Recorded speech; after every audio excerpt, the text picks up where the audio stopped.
Hi, it's Regal. Swimfan has been very busy with work recently, so we haven't had as much time to record. And I want to take this time, partially because of that part, partially just because I wanted to sort of record some solo content about things that wouldn't necessarily make sense to talk about with Swimfan because they're very specific about games I play that maybe he doesn't play or hasn't played to the same depth, or about topics that you know don't really require a second person to bounce ideas off of.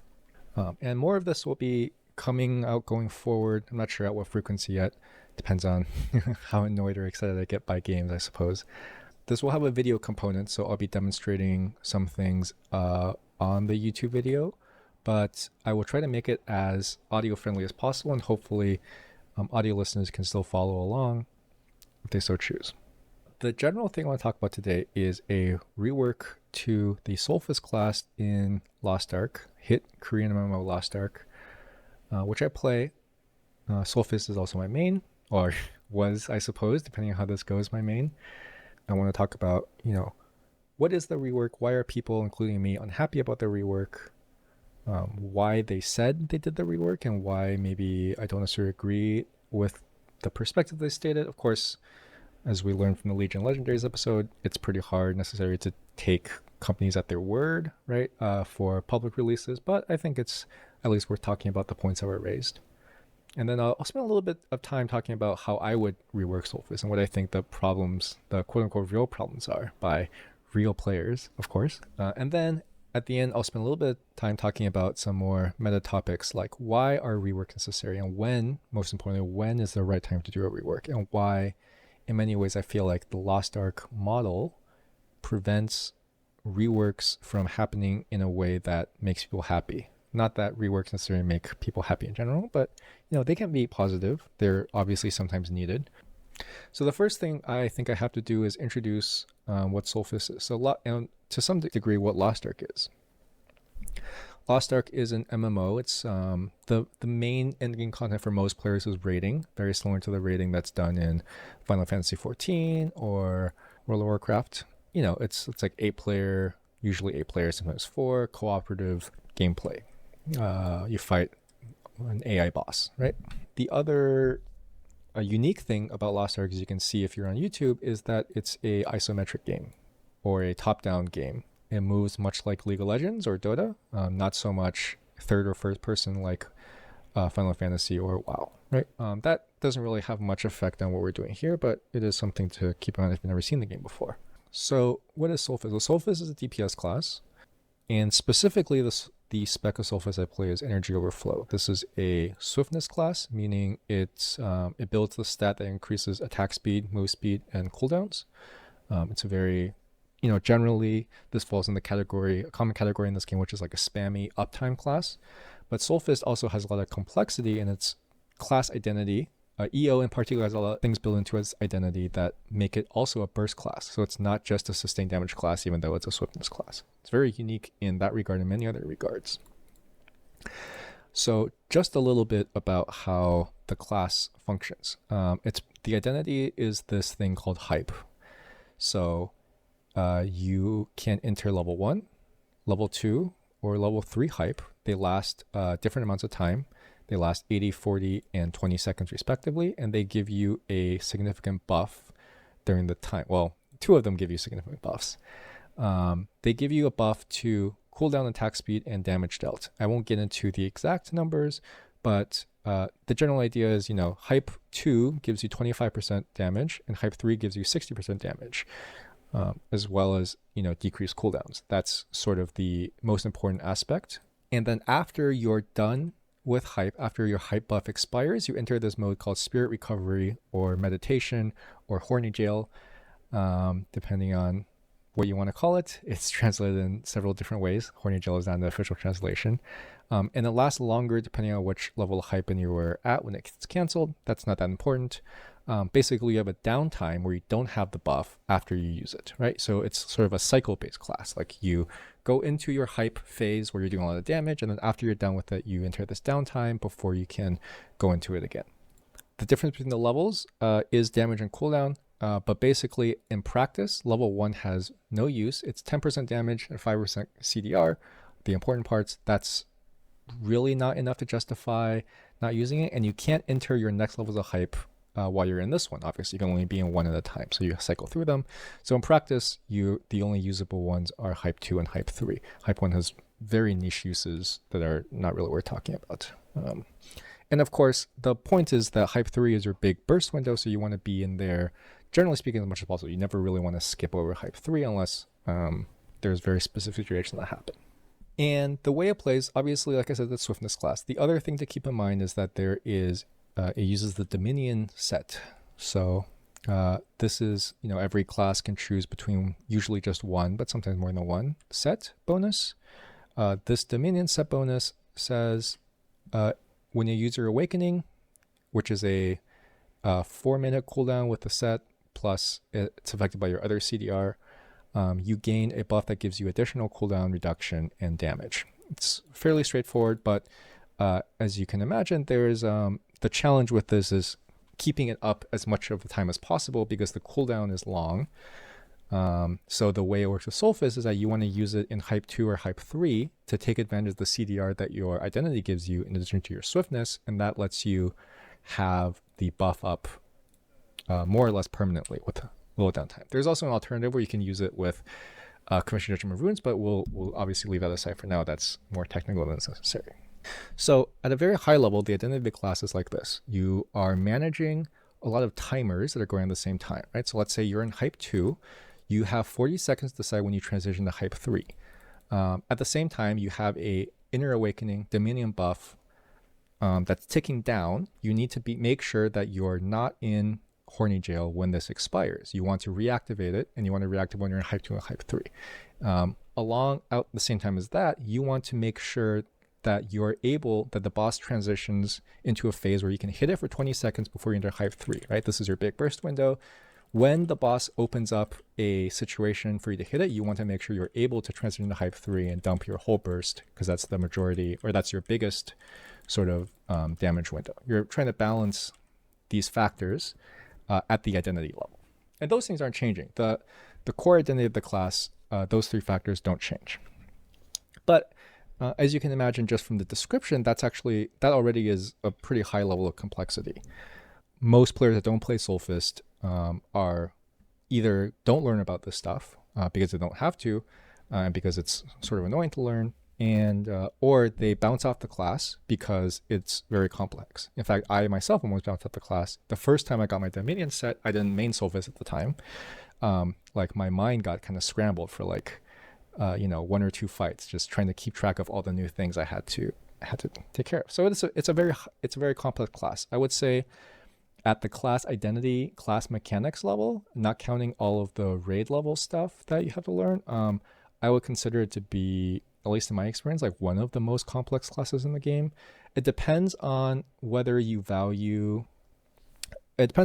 think, class complexity and tracking things like timers and uptime is harder, or things like low mobility and low health are harder. In some ways, Soulfist is also a very easy class because it has extremely high mobility. It has the skill Flash Step, which is the best mobility skill in the game. I don't think it's particularly close. Maybe Shadow Hunters is kind of close. And it's very tanky. It has natural high HP because it's a martial artist as a base class. And it has this skill Energy Release. On a low cooldown, if you're EO, gives you a flat 25% damage reduction for yourself and your party, and you can take a tripod that makes it even more damage reduction, right? In the last 6 seconds. So, and this is a skill you use as much as possible when it's off cooldown. So in reality, this is up like 75 to 100% of the time, meaning that you're one of the most survivable classes in the game outside of the ones that give themselves shields, right? Or that are actual tanks. And those things aren't changing in the rework, actually. But the thing that I think, I haven't done market research on this or anything, but based on what I've read, the feeling I get is that many people share my sentiment, which is that the really interesting about Soulfist is the modality of the skills, meaning that each skill can be applied in multiple different ways. Even your highest damage skill, Merciless Pummel, which is a sort of melee range combo, it's really just a melee range channeled ability, right? If you're on YouTube, you can kind of see it, it lasts about a second, your animation lock during it. Even this has some level of mobility because modality as it currently stands, although not in the future, in that it's a back attack, right? And it's your only back attack, which means you're not committed to playing at the boss's back. So if you're at the boss's front, you can choose to use Merciless Blow at the front to, use up the cooldown resource that you have, or you can pre-position at the back, or you can make the decision that you feel like it's better to get to the back to get the small damage bonus from the back attack, and the crit bonus as well, which is also important. But pretty much all the other skills have a number of different modes that they can be used for. We'll ignore the counter for now. This is obviously just the counter synergy utility skill. But let's talk about the other skills. So the other one that's also very straightforward is Celestial Palm. So Celestial Palm is a range skill, which is important. It's a range skill in many of Soulfist skills, despite being largely a melee class. It is sort of a hybrid range melee class as it currently exists, because many of the skills either are range or can be used from range. Heavenly Squash is one of them. This one is just a straightforward damage skill. However, the one thing you can do with it is that you can animation cancel the end of it. So you can throw it at the beginning of your combo and immediately queue up a skill, even though I failed to do it there. And the skill will come out earlier than if you queue up a skill after another ability. This is very minor. This is mostly just a range damage skill that can also be used for melee, of course, but also not a back attack.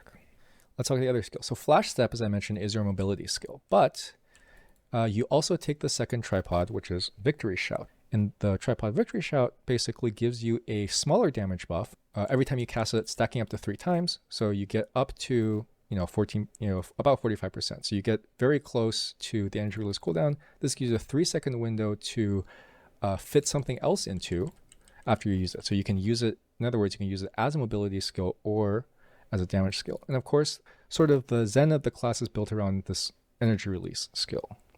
It's a short cooldown with enough swiftness and enough stacks of identity and dominion and stuff. Depending on what level of hype you're in, it's somewhere between a 6 to 12 second cooldown. It's a big damage buff that lasts 6 seconds, and that damage buff is sort of what allows Soulfist to be competitive. There is no competitive damage build that doesn't run energy release, right? So your goal is to fit as much of your rotation into the 6-second window as possible. So with Flash Step, you're able to sort of supplement that if you have Flash Step available, depending on the situation, to sort of get an additional 3-second window to make up for the energy release downtime if you have a skill off cooldown.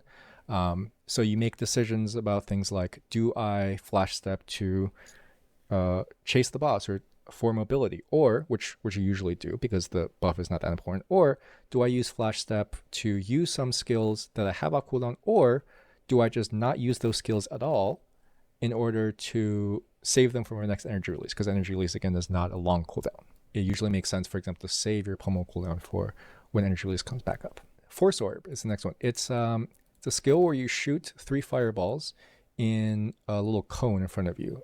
If you've played Dota, you know about Morana's triple arrow talent. It's very similar to that, right? You shoot a cone.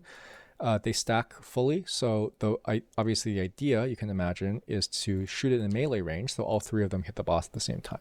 However, if you're at range, you can choose to shoot it. You can try to hit 2 at a time, or you can choose to shoot it at the boss when you're at range to do somewhere between 1/3 to 2/3 damage.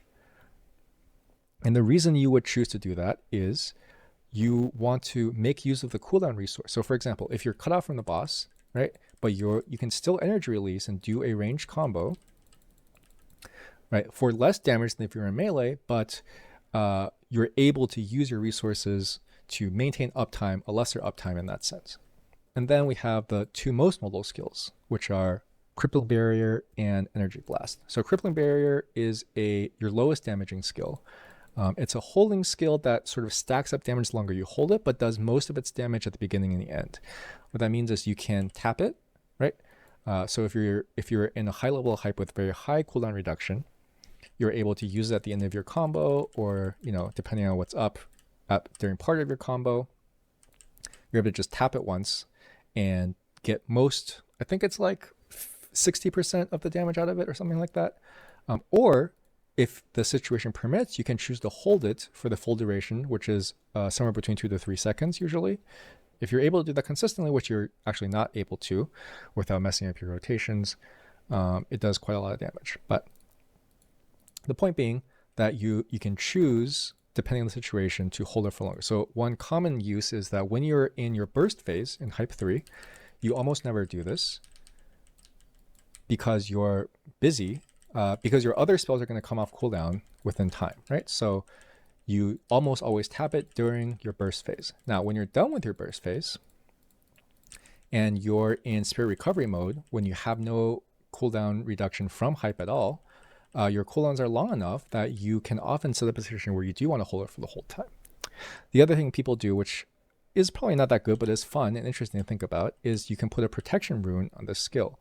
The protection rune just basically means when you're holding it, you get a small shield, 12% of your max HP, which you can use to deal with boss mechanics. So a lot of bosses have unavoidable damage.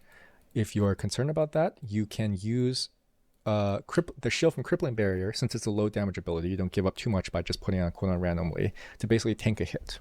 Again, not very important and not that good, but it appeals specifically to Soulfist players, I think, because that's exactly what the rest of the kit kind of encourages you to do, right? Think about using your skills in different situations. And the final skill is the most important one, and the one most people, including me, are the most upset about losing, which is Energy Blast. This is simply a ranged channeling skill that shoots a laser. It's your second highest damage ability, and it has one important feature, which is that it has a tenacity tripod that you actually take. Tenacity in this game means push immunity, which means knock-up immunity, which is a long way to say that it allows you to tank a lot of boss patterns, and especially it lets you tank some very dangerous boss patterns that would even kill you. For example, in many fights, you're able to be knocked off the map if you get hit by a pattern. It gives you tenacity right when you start channeling it, before you even start shooting the laser. So if the boss is attacking you, you can just press it at any point. Even during the wind-up, you have tenacity. It's a really great oh shit button, right? You're able to use it to save yourself in some situations reactively rather than proactively, right? Obviously, proactively, you could see the pattern coming and get out of the way before it happens. But if you fail to do that, you can react with Energy Blast and it'll save you. The other thing, of course, is that it's ranged. It's fully ranged. Unlike Force Orbit, it has no penalty for being ranged. By the way, Crippling Barrier, also ranged. It's fully ranged, and because it's high damage, you can just do a rotation. If you're cut off from the boss, you can do a rotation where you do a fully ranged attack, a fully ranged rotation in your energy release without getting close to the boss at all. Now, obviously, that's not a very good rotation damage-wise because you lose your biggest damage. Merciless Pummel is about 50% of your damage, but if you're completely cut off from the boss, this is a totally reasonable thing you can do. And in this situation, you're usually able to channel your Crippling Barrier as well. So I hope this paints a picture of what really appeals to me and from what I glean most Soulfist players about Soulfist, which is it's very uniquely in this game a class where it can handle many different kind of situations and they handle them reactively rather than proactively. Meaning, even if you don't know that you're about to get cut off from the boss, you can dash away from the boss while it's doing a dangerous pattern, and you can react to being in that situation by doing a different combo or different rotation, right, to maintain your uptime. And depending on what the rest of the situation is, you can then go back in and do your normal rotation. You can function from the front of the boss, but you do better. You do more, literally more damage at the back of the boss. You can choose which, you can choose whether you think it's worth trying to get to the back of the boss in a certain situation. You can try to get there naturally, but you don't lose much for not being there. You have defensive abilities, and you can also, the other thing you can do is you can use the Tenacity Energy Blast to purposely tank hits that would normally knock you up. If you want to leverage your survivability, your tankiness, to do more damage, right? So a good example is in Brel Gate 3, the boss does a spinning attack in the fight, and then the final spin has a knock-up, right? So if you want to fully leverage your tankiness as a class, you can tank most of the first hits, and then you do your rotation, and then when the boss does the last hit, you finish on energy blast, right? And you tank the last hit. So obviously you don't normally want to get hit, especially when you're on eye level, but it gives you the opportunity to do so, for example, if you have a support awakening shield. And this modality is completely separate from the core quote-unquote identity of the class as it's defined by the class mechanics. This is something that's very rare in the rest of the game. I feel like there's almost no class that has this much sort of flexibility between different situations. Similarly, it's a class with a very high skill ceiling, if you want to put it that way. It's a class that's very complex, that requires a lot of decision making, and it's a very, very, very reactive class, meaning you have tools to thrive in almost any situation that is thrown at you, but you have to know how to use them, right? And similarly, it's a high barrier to entry. So it's a class that is very hard to start playing, and it's also similarly hard to play well, and it is right in the middle of the pack as far as damage goes. But the damage you do correlates very strongly to your performance in the situation. So Soulfist does not do very high damage against a target dummy, but in any given fight, if you were to go back and look at it again, there's a lot of cases where you notice specific interactions that you could have made a different decision. You have the tools to make a different decision and do better, right? In other words, your skill correlates a lot to your performance on a given day. So that's really just a long way to say that this is a niche class. This is a class that not a lot of people play. And this is a class that is hard to start playing, right? It's a class that not a lot of people play, and it's not, unless you're really attracted to this idea, it's not a class that many people play as an alt, for example. Okay, so that was a very short explanation of how the class area works. So what are they changing? Well, if you can guess from what I've been complaining about, they're changing the core identity of the class by replacing a number of skills. They have changed the way certain skills work so that they can only be used by one or the other spec. In this case, the energy blast, the laser I talked about, crippling barrier, and force orb. Force orb just got nerfed, but the first two are changed so that energy overflow basically cannot use them anymore as a hard rule. So what we get instead is we get Lightning Palm, which is a melee, low cooldown melee back attack skill. And we get Shadowbreaker, which is a melee low cooldown back attack skill. We actually used to use Shadowbreaker in the past before the last update gave us Force Orb. Or not Force Orb, for the update that gave us Energy Blast as a usable skill. And finally, we get a new skill that replaces Venomous Fist. I can't show it because it's a new skill that doesn't exist yet, but it's, from what I can tell, it is essentially a Starfall Pounce from Glavier, but it's a short mobility skill that mostly is a damage skill. I believe it's also about, well, actually maybe it's not a back attack. We'll find out. But the two skills that currently exist that are getting buffed are back attacks. So how does this change the playstyle? Well, if you've been following along, what that means is the three most modal skills have gotten removed, and they're replaced with two back attack skills. So how does that change the gameplay? Well, now we run Ambush Master, which is a synergy that, or which is an engraving. You can think of it as a talent in some ways, right? That increases your back attack damage only, which means now we're committed to being at the boss's back all the time. Even though we still have one or two non-back attack skills, the vast, at least three, so at least 60% of our damaging skills are now back attacks. The identity and the awakening, and the Dominion set doesn't change, but essentially, the class gameplay now revolves around using your high mobility to get to the boss's back and spamming your low cooldown skills when you reach the boss's back. The other thing that's changed is that Energy Blast used to have a very long cooldown, right? Comparable to Pummel, which means if you would try to sort of theory craft certain rotations to fit in as many energy blasts and pummels as possible because they were your two biggest skills. Now, without energy blast, you only have pummel as your main damage. Now, I haven't seen the damage breakdown numbers, right? So this could be wrong, but as far I'm fairly confident about this, which is that pummel is now your biggest skill. Your goal is basically to press energy release, use pummel, and then for your other skills, stay at the back and just press them off cooldown. From everything I've seen in gameplay, this seems like the general pattern, right?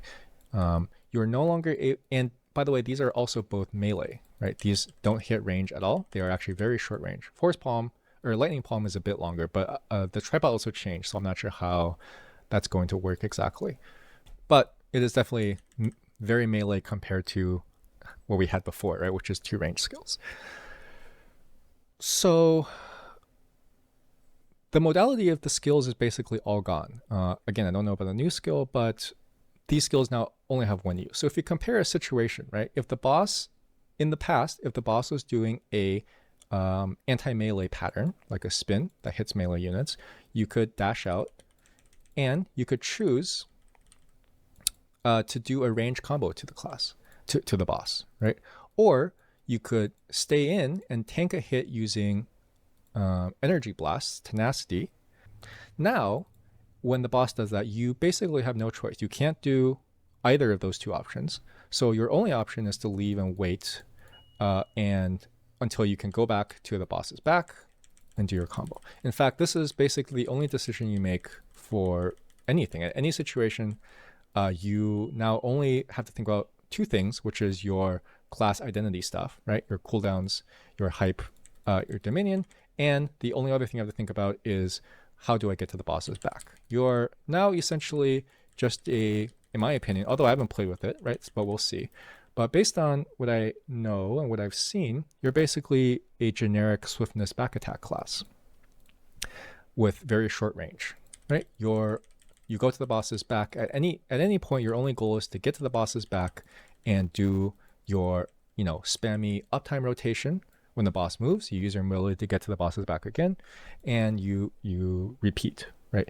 You're no longer able to play from range. You're no longer able to use tenacity, and you're no longer able to choose not to go to the boss's back. Obviously, you can still choose that, but your damage goes down significantly because you're now locked into Ambush Master and having back attacks on all your skills. As you can imagine, well, I'm obviously not happy about this. That's why I'm making this video, but many people are not happy about this for much the same reasons that I am, which is that we were attracted to Soulfist because it was complicated and because it was flexible. And now those 2 things are largely gone. Now, if you considered Soulfist, EO Soulfist ended to be like a high mobility spammy class, that still is the case. But I think there is already plenty of those classes that exist, and Soulfist offered something different than what those classes did. Something very different, something unique in the game in some ways, right? Now, the cost of that uniqueness is that it's a niche class. It's a class that's very hard to pick up and play. It's a class that not many people want to pick up and play. So they've actually tried to rework Soulfist twice, and the response both times has been very negative. And I want to talk about why they exactly said they did this. So the first time, the reason that they gave was that Soulfist is a very low pop class, basically is a niche class. It's a very low population class that not many people play. That's very hard to play. That, because of the complexity of the identity, everything that's involved, many players don't want to start playing Soulfist. I don't agree that's a problem. We'll talk more about that later. The reason they gave this time was that the 2 Soulfist specs use the same skills, which is true. Both Robust Spirit, which is the other spec, and Energy Overflow, which is the one we're talking about, use exactly the same skills and largely exactly the same rotation. So build diversity fundamentally is like a quote-unquote good thing, right? At a very, very shallow level. But the way they addressed this problem was they made 3 skills basically not usable by Energy Overflow by basically changing their damage talents, tripods, to work only with Robust Spirit. And similarly, the new skills we have to use them because they got tripods that only work with Energy Overflow.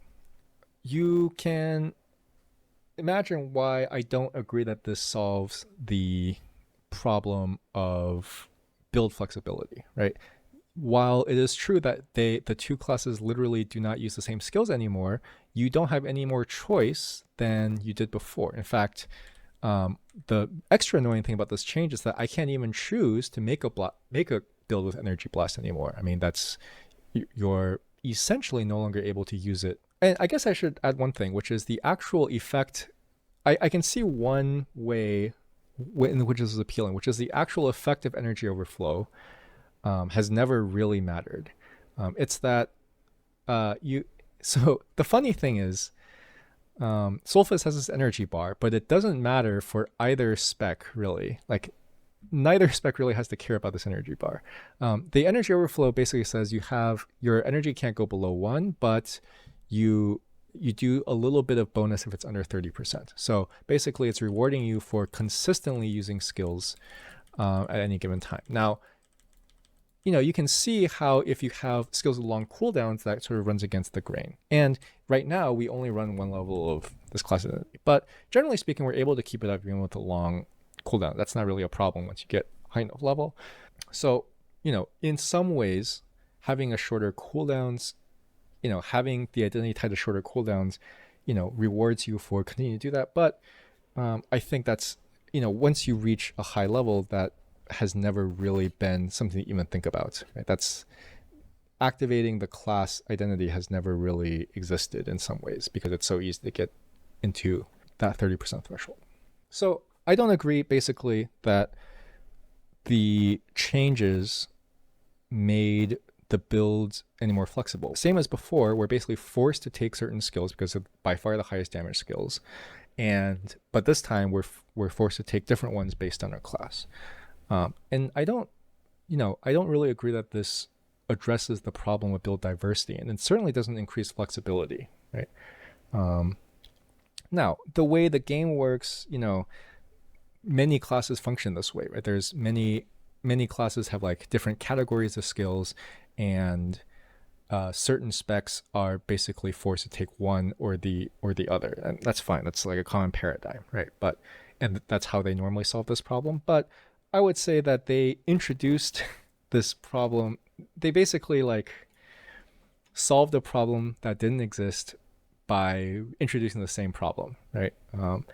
Like I think fundamentally, if you just want people to like see that there are different skills, that's fine. But the builds are not any more flexible than they were before, right? And there's not really any more room. In fact, there's potentially even less room for creativity than there was before. To me, if you want to take a really cynical approach, it's really just like they aren't confident that if they just make more skills viable in different ways, that they'll be able to balance them so that one is not clearly better than the other. And therefore, they're just doing it this very ham-fisted way, for lack of a better term. Okay, let's go back to the first problem, which is not many people play this class. It's a hard class to pick up. Hard class to learn, low population class. Isn't that a problem? So in conclusion, I don't think that's a problem in Lost Ark at all. I think in many ways that's actually a good thing, not a problem at all. It can be a problem in some games though. So for example, in League of Legends, where you have to buy champions, if a champion is very, very underpicked, underplayed for whatever reason, the company is incentivized to make the champion more popular, because the more popular a champion is, the more likely they're to be bought, which means more revenue. Now, there are some confounding factors here, like players only spend a certain amount for champions, and not every champion can be quote unquote popular, right? That's not how popularity is defined. But the point generally stands that it makes sense to sort of increase the popularity of an unpopular champion or class if that leads to an increase in revenue in some way. In Lost Ark, I simply don't think that's true at all. In fact, I think that is rather senseless. The reason is there are more classes than people can play. It's an MMO, so people are sort of encouraged to be dedicated to certain classes, right? And there is a soft cap on the number of classes you can have, number of characters you can have, or that you can play actively, which is 6, right? And there's like 20, somewhere between 20 and 30 classes, I think. Not even counting different specs. But out of those 20 classes, the game is basically set up so that you can only dedicate your time to 6 of them because of the goal earning cap and things like that. In addition to other problems like not having the mats to go around, right? Many mats to increase the item of your characters are shared and things like that. If you can only pick 6 classes, it does not, not every class has to have equal representation.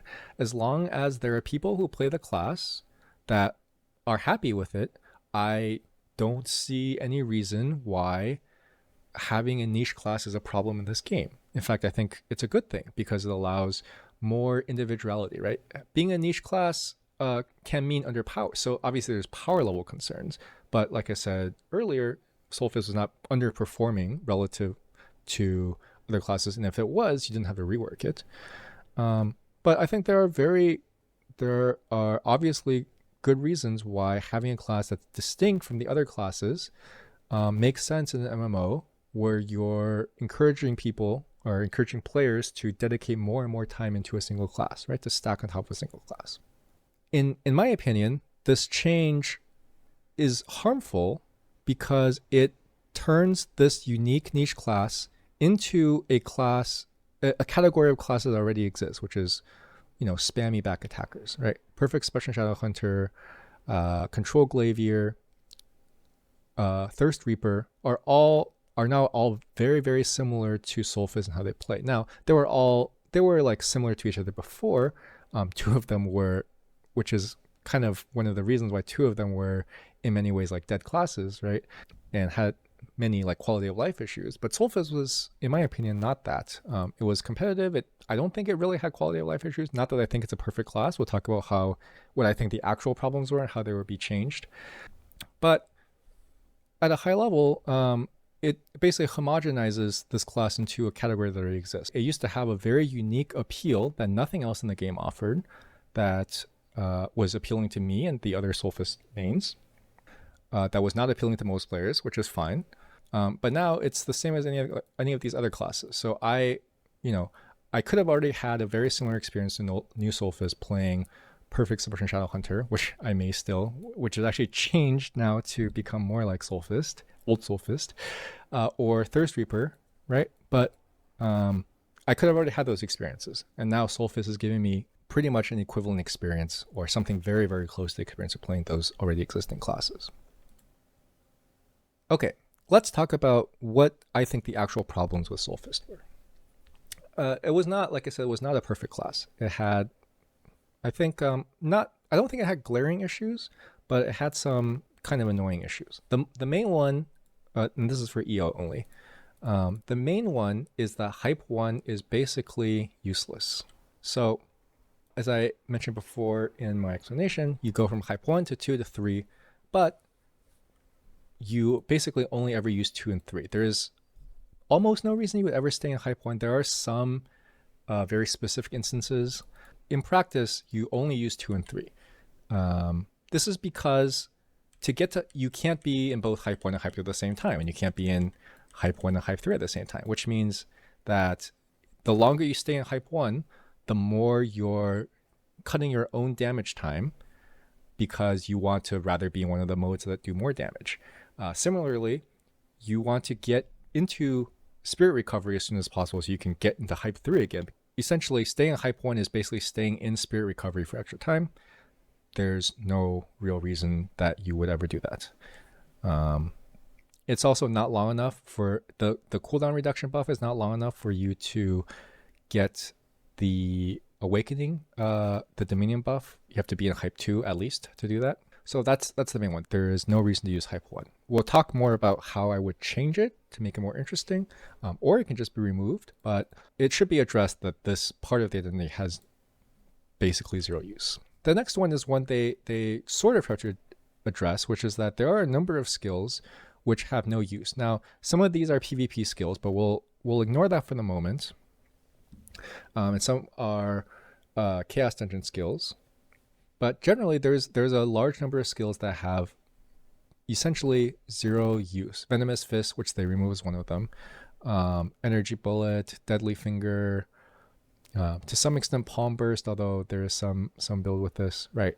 About approximately 1/3 of the skills have no use in raid, in a raid setting, and about 1/4 to 1/5 of them have, as far as I know, no use at all, which is a problem. I mean, these skills have like animations attached to them and modeling and things like that. You would hope that they should at least have some niche use. Maybe, and some of them are used in PvP, some of them are used in chaos dungeons, but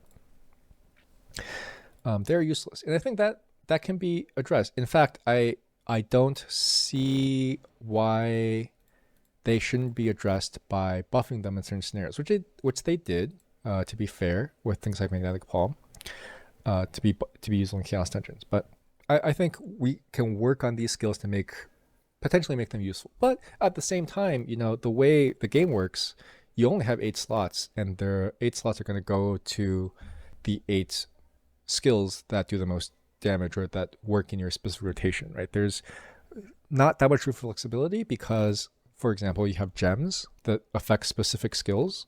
It's very rare to make a second gem page. So I think it's okay in some ways that they're useless skills, but this can be fixed by changing or buffing the skills. And the other problem is more of a meta problem, which is that Soulfist lacks a 5th engraving option. I don't want to get into the details of exactly what this means if you're not familiar with the game, but we essentially run one of 2 like fairly subpar 5th engravings, either Keen Blunt or Crystal. And why is this? This is because for the vast majority of classes, that 5th engraving slot goes to one of the 3 directional engravings. So either a back attack, a head attack, or Hitmaster, which affects skills that are neither back attacks or head attacks. Now, personally, I don't necessarily think this is the best way to design the system, but in any case, Soulfist can't use that because Merciless Pommel is 50% of our damage and it's a back attack, which is exactly too low to use Ambush Master efficiently, but also too high to use Hitmaster efficiently, right? So we're stuck in between, meaning we don't really have a option. Now, I would say the game needs a couple more situational engravings, but that's a discussion for a separate time. The main problem that's specific to the class is Hype 1, and to some extent Energy. I mean, Energy, as it currently exists, also largely has no purpose other than making the game very unfun for robust players. That's more of a robust problem because EO allows us to essentially ignore the energy bar. So let's talk about Hype 1. So one thing we could do is we could just remove Hype 1. I think that's fine. I honestly don't see a huge problem if they just want to do that as the simplest solution.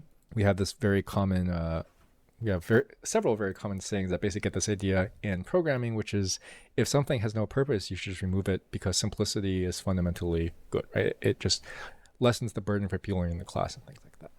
But let's say you want to keep it. So you want to keep this, you want to keep Hype 1. So the fundamental problem that has to be addressed is the time you spend in Hype 1 is time that you're not spending in Hype 3 or 2, right? It's basically extending your downtime on purpose, which is not good. So one simple solution you could think about, it's worth thinking about, I think this is a bad solution, is to have Hype go in reverse order. So the first time you enter Hype, you're actually in Hype 3. And then once Hype 3 ends, rather than entering Spirit Recovery, you enter Hype 2. And once Hype 2 ends, you enter Hype 1. This is basically a way of enforcing, and we remove, in that case, of course, we remove Spirit Recovery entirely, right? This is basically a way of enforcing that we stay in Hype 1. I think this has some practical problems, like you don't really want to start in Hype 3, actually. But I think this sort of gets rid of a lot of what makes the identity interesting, right? It sort of removes decision making.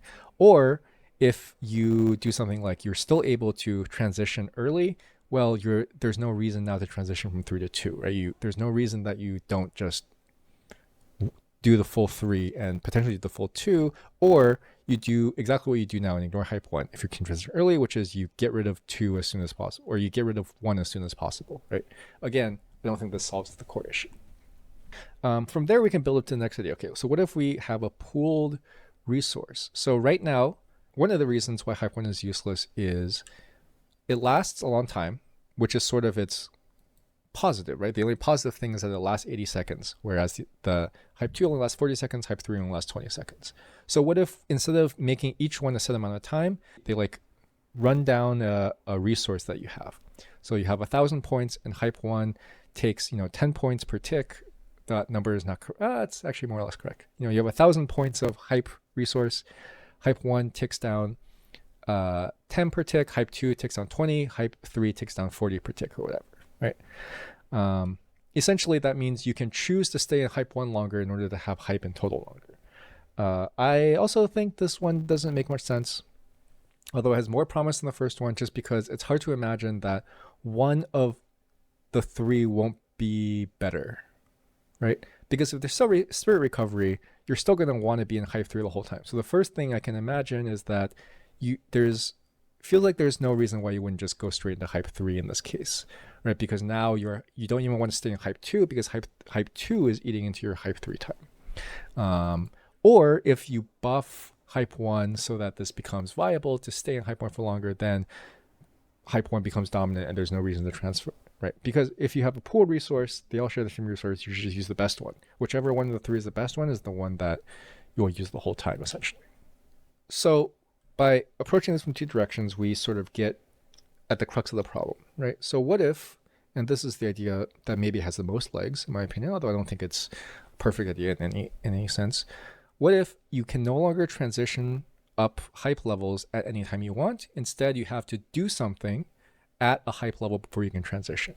So for example, every time you hit the boss, or maybe it can be based on damage, whatever, right? Let's say every hit you do gives you a stack of something, and you need to stack 20 times before you can transition to hype, the next level of hype. This means that you're forced essentially to stay in hype 1 for some amount of time. Now, is that a good thing? What is the point of forcing people to stay in hype? Well, that's a separate issue, right? But if we assume that we want to keep hype 1 around, right? Let's say that we were forced to stay in it for some equivalent like 2 rotations. Now, number of hits is problematic, so maybe it should be based on something else, amount of energy spent, damage done, whatever, right? But you need to stay for, let's say, 2 rotations or whatever, until you get enough to transition to hype 2. And in hype 2, it's the same thing. You need to stay for some amount of time before you can transition to hype 3. And the reason why this might be more interesting is that at some level, hype 2, in practice, as it currently stands, hype 2 actually has plenty of use, right? There's many situations you want to stay in hype 2 for a long time. And of course, you want to transition to hype 3 in a very specific scenario. So this sort of raises the skill cap in the sense that, you can no longer say, oh, it's time for the burst phase, I'm going to go straight into hype 3. Now you have to sort of build up and plan even more ahead. You're also punished for not doing your rotations properly, if that's how it works, right? Or there's a chance that things will fall off if you're doing it time. Now, I would say it's probably not a good idea to make it very tight. It's probably much better to sort of make it fairly easy to hit this threshold.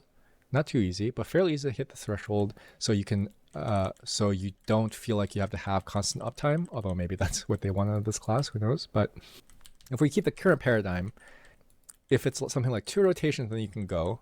It adds an additional timed element to the hype. Now, and from this idea, you can build different systems. So for example, the buff doesn't have to just allow you to transition to the next level of hype. For example, you can start with no bonus from your hype, and you get, the buff that you get increases the bonus you get from that level of hype probably while you're in it. So level 1 hype, if you stay in for the whole time and you're able to stack this buff all the way up to the top, once you get close to the end, it simulates the effect of hype 2 or hype 3. I don't know. That seems a little pointless, but let's say it simulates the effect of hype 2. Then when you transition to hype 2, when you build it up to the end, you simulate the effect of hype 3 and your timer counts down, and then you transition. That sounds perhaps not much benefit for a lot of complexity, but that is the direction you could go once you introduce the idea of having a stacking bonus, right, while you're in different levels. That's the avenue I would explore. I think, I don't think it's worth necessarily plotting out all the ideas and like theory crafting about them, but If you wanted to keep hype 1, I think that's sort of the direction I would go. Finding some way to meaningfully force people to stay in hype 1 for some amount of time without sort of punishing the rest of the kit. However, if Soulfist were to stay the way it is, I would say probably the best thing to do is just remove hype 1. I think there's basically no point for it to exist. So the next thing to consider is, what is the effect that the rework actually has on the players? It's actually, for anyone who's currently dedicated time to the class, a rework like this is fairly expensive. So I have a build. I have, ancient accessories that I bought that I don't have equipped. I have spent a lot of money on the neck, different neck, not this one. They're in storage right now, but they are targeted towards the current meta build, which is Adrenaline Keen Blunt weapon. The specific part here is Keen Blunt. Under the rework, the meta build, this build is no longer viable. In fact, it's no longer even, like I mentioned, because of the way the skills have changed, it's no longer even like slightly viable. We're basically forced to take Ambush Master, which means many of my accessories have to change. In fact, my stone also has to change. If I were to continue to play this character in this game, it would be quite expensive, right? It would be, the equivalent of, I don't know what the store prices are at, but it would be the equivalent of maybe like $60 to $100 if I wanted to reprise my current quality level, right, of accessories and stuff.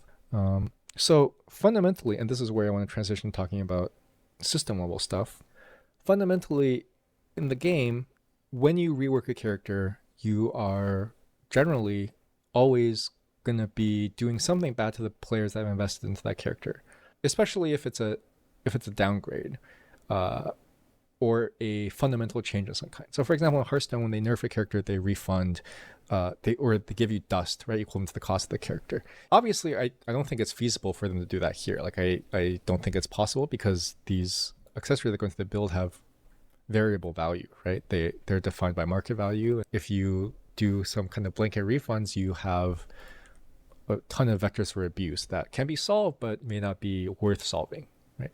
So I think it's okay that investments are lost, right, when changes are made. And I do think that changes frequently have to be made.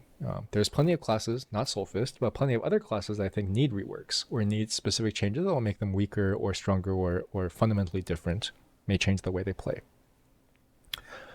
When is the best time to do these changes? Well, in Lost Ark, I don't think there's an answer because of the way it's currently constructed.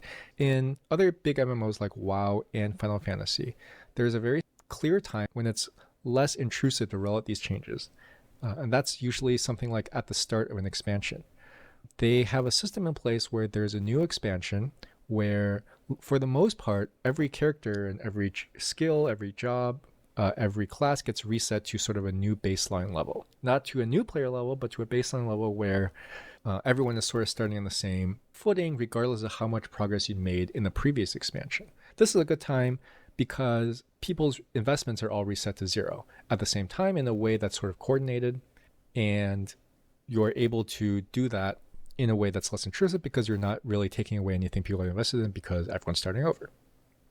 Now, obviously, one could very reasonably argue that, well, what you're doing is you're taking that investment away from everybody at the same time, which obviously is true, but I think that's fine as long as you're planning to do that. Like, I think the idea of having a new expansion, new patch, new content in WoW and Final Fantasy is generally expected, generally look forward to. It's a time for new players to get back in, feel like they're catching up. Lost Ark doesn't do that. In fact, I haven't seen this for myself, but I've heard secondhand that Lost Ark has said that they are never going to do that. And in some ways, this is encouraging the players that, the Giga Whales, the players that want to commit a ton of resources to their character to do so, right? With sort of the assumption that their investment's never going to be like fully reset. But fundamentally, I don't think that's true. I mean, first of all, if there's a rework and you don't want to play the class anymore, you experience the same thing, right? Like if I was a Giga Whale for Soulfist and this happened, like I think I have the same experience as everyone else. But okay, let's say that class reworks are rare. You still run into a lot of problems when you do Lost Ark setup of sort of infinite linear scaling, right? Where every content is only slightly more than the previous one. For example, one of the problems that currently exists is like the new player catch-up system just keeps skipping more and more of the old content. At which point it sort of becomes fair to wonder what's the point of the old content in the first place, right? If no one is doing it, or if it's too easy and people are just getting carried through it, if you can't really experience at the item level anymore, why does it exist? In other games, that content gets moved once it's past its usefulness to the leveling experience, or to a solo experience, or basically to somewhere else where it's kind of out of the way and people do the current content, which is what's happening with Lost Ark. But in some ways, the old content is sort of still technically within the current level, and there's no way to skip it for a new character without any kind of additional tool like a power pass. So if you were to make actually a brand new character, you still have to do all that content, climb a much larger ladder, which they keep letting new players skip more and more of by giving higher and higher level power passes, essentially. And I won't get into the details of how that system works, right? But I think fundamentally, if they continue to do things this way, it becomes untenable. I guess it depends on how you would define untenable. It has continued to grow linearly, so there's no reason why, the arbitrary threshold I can keep going up. But I think we reach a point where it becomes a little messy. As a very basic example, if we look at the raid UI, there's a lot of content on the UI that is no longer relevant, right? So this Abyss raid, there's only one. It's very unclear why this still exists, right? It takes up a box on this UI. It's, the gold game from it has gotten nerfed. No one does it anymore. Most new characters can skip this content entirely. Why does this exist? So I do think that the idea of doing a hard reset for your game, right, where everyone resets to the same level, you can apply changes en masse, there's coordinated launch of new content, will at some point be unavoidable. But we'll see. Maybe they'll prove me wrong. But I do think if that were to happen, it would make reworking classes much easier, and it would be much easier to make a coordinated, holistic attack at the problems they see in the system rather than doing things piecemeal. Now, based on the way they've done class changes, I feel like there's not that many people working on this, so such a coordinated effort would probably not be possible. I don't know what their business model is. That's more of a question for their business people, right? To see how much do we actually lose from these reworks? How much is there demand for these reworks? What is our monetization model like? Can we really afford to go backwards at this point, right? And reset? Maybe the answer is no. I can't speculate too much about it just because I don't know, right? All right, that's it. That's the end of my rant about mostly the Soulfist rework, but also MMO systems, small gates, niche classes. I plan to do more of these. I don't know about the cadence yet, but I plan to do a companion series. I want to do. So this one is Regal Rants, where I complain about something I dislike. I similarly want to do something called Regal Raves, named TBD, where I talk about a game that really excited me, that I'm really positive about, and I want to try to do at least equal numbers of those. I don't know what the cadence will be like. Don't know when Soulfist will have time. We'll see. Everything's up in the air. We're doing things when we feel like them, essentially. So thanks for listening. The next episode should hit your inbox pretty soon here. So that'll also be something to look forward to for our 3 listeners. And I'll see you next time.